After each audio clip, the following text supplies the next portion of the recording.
Hey everyone, Mike Klingler here. And first I want to apologize for my involvement with USI-tech. I was never involved with Bitconnect. I knew people who made millions there. For whatever reason, when I looked at that, like I knew right away uh, where that was going, and I didn't want to have anything to do with it. USI-tech, I got involved with USI-tech the moment I saw the opinion letter come from, I think it was Hart David, some law firm in Chicago. It's been a year. I don't remember the name of them. They came out with this legal opinion letter.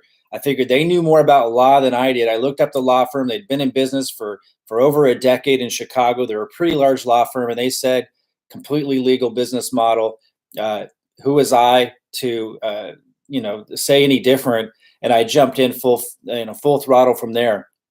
I don't want to speculate on what the intentions were. It doesn't matter to me. That was why I got involved, was that legal opinion letter. And then there was Davorcoin. And, some people might say, well, that was really stupid. I did make it very clear, this is what I'm doing. You shouldn't use any more than the money that you have for your weekend, going out drinking with the buddies or watching a movie, your entertainment money. And because I didn't understand where Bitcoin was at in relation to the regulations with securities. Now, fast forward a year later, it's all very obvious. And what I want to help people do is find a cure to all that BS. First of all, we have learned, do not give your Bitcoin or your money to another organization who promises high returns. I did not know that. Obviously, those that got involved did not know that either. Because as the money increases, as the amount of money, for example, let's talk about USI, which is where most of my focus was after that legal opinion letter came out saying, hey, this is a legitimate business model, run with it. When the business model is taking in more and more money and growing compounded, they have around 1 million members at one time, it becomes unmanageable. And I was concerned about that. And the only reason why I felt safe as I saw them heading towards the moon was you saw their representatives come online and be asked questions like that, and they would address it, and they would say, we're going to have to change the model.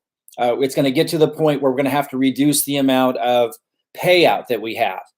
We're going to have to move to a bigger model like mining. And then, I went to their event in London, and they shared this big, amazing vision. And I believe it was their intention to move into that vision.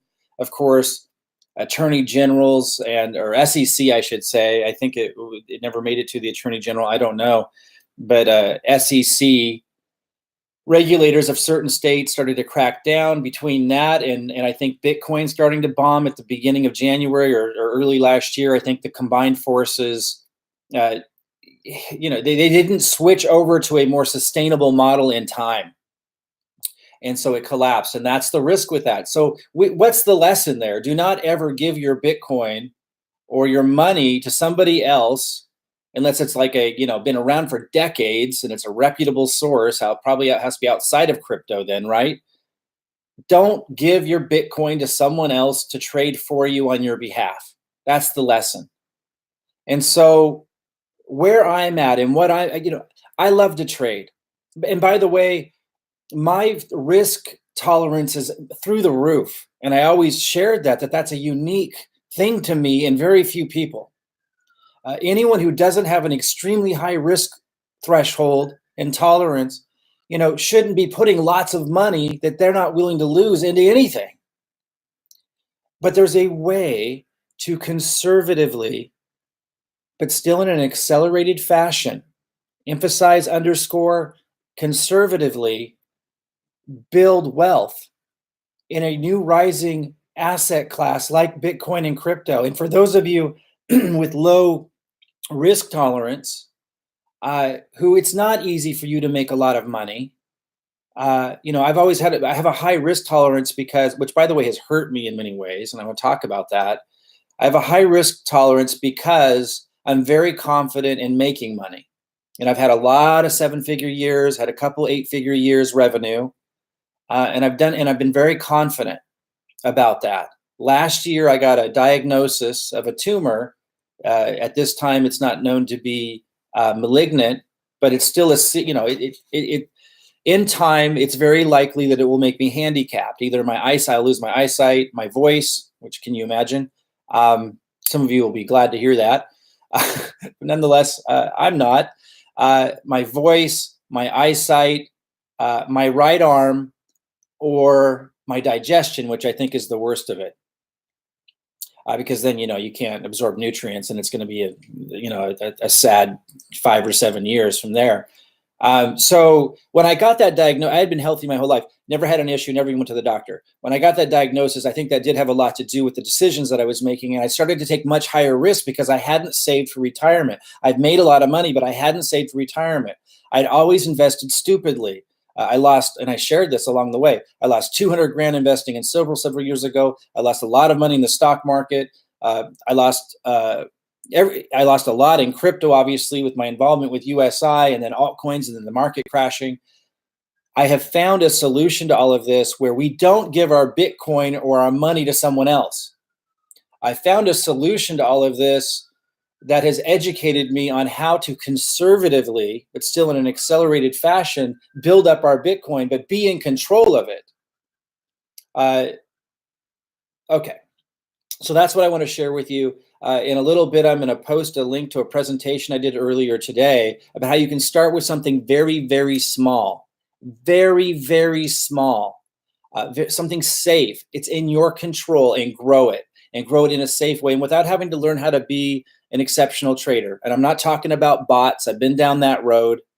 I'm not talking about trading bots, because while they can do exceptionally well in a bull market, they can do just as bad in a bear market.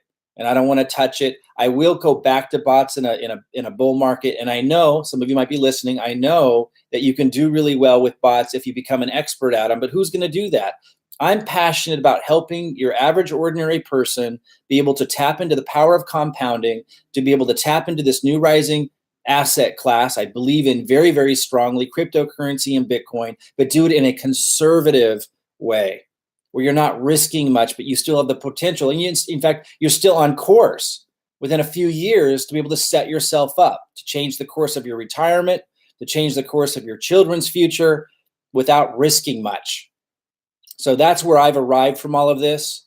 And if you're interested in it, check the comment section, or not the comment section, but the description of this video in a moment. And I'll link to a presentation that I did earlier today that goes into detail. Here's my Alice in Wonderland cup. It's as big as my head.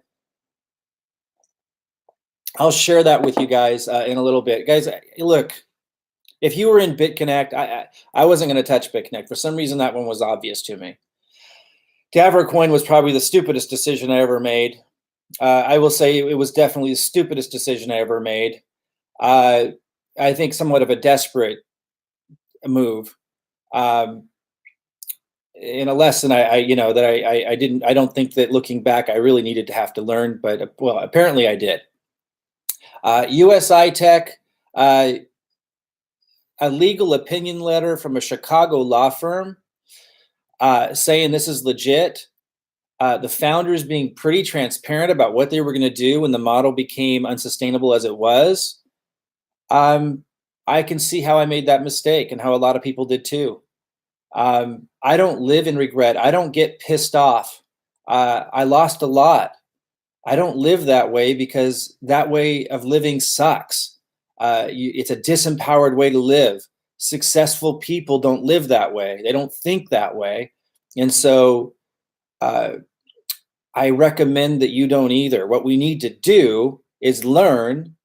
And what I've learned is that there are conservative ways, but still accelerated ways to tap into investing in rising asset classes with very low risk, with very small amounts of money. Because of the nature of compounding, and because the tools and so forth are out there, you can still do extraordinarily well without the high risk and the BS.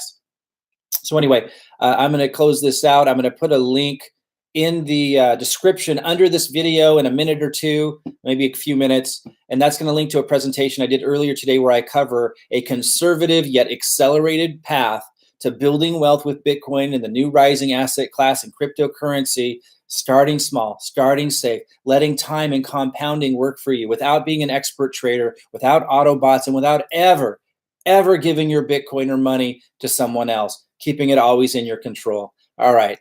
See you guys soon. Bye bye, everybody.